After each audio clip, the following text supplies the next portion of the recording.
The order of things done by the Lord, chapter 9. In Revelation chapter 20, verse 1 says, "Then I saw an angel coming down from heaven, having the key to the bottomless pit and a great chain in his hand."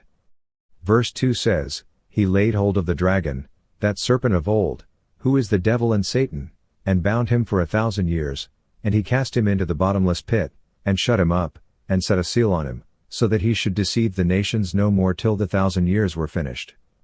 But after these things he must be released for a little while." Once the devil, Satan, is locked up in the bottomless pit for 1,000 years, that's when the millennial reign of Christ starts.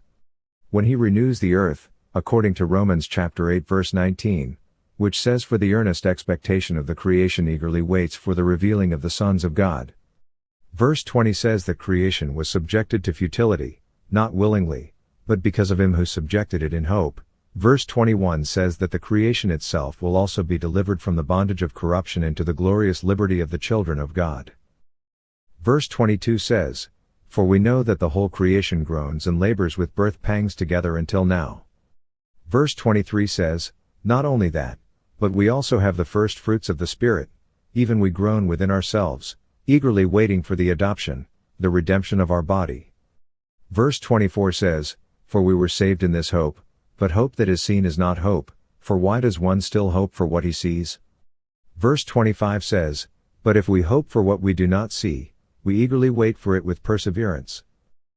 Now when the Lord slays Gog, and the birds eat their flesh, and pick their bones clean, they must be buried according to Ezekiel chapter 39 verse 11, which says, "It will come to pass in that day that I will give Gog a burial place there in Israel, the valley of those who pass by east of the sea, and it will obstruct travelers, because there they will bury Gog and all his multitude. Therefore, they will call it the valley of Ammon Gog." Verse 12 says, "For 7 months the house of Israel will be burying them, to cleanse the land."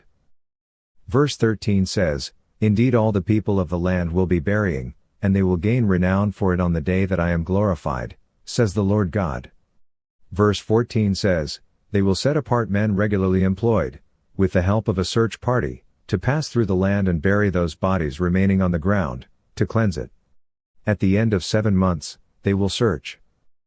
Verse 15 says the search party will pass through the land, and when anyone sees a man's bone, he shall set up a marker by it, till the buriers have buried it in the valley of Ammon Gog.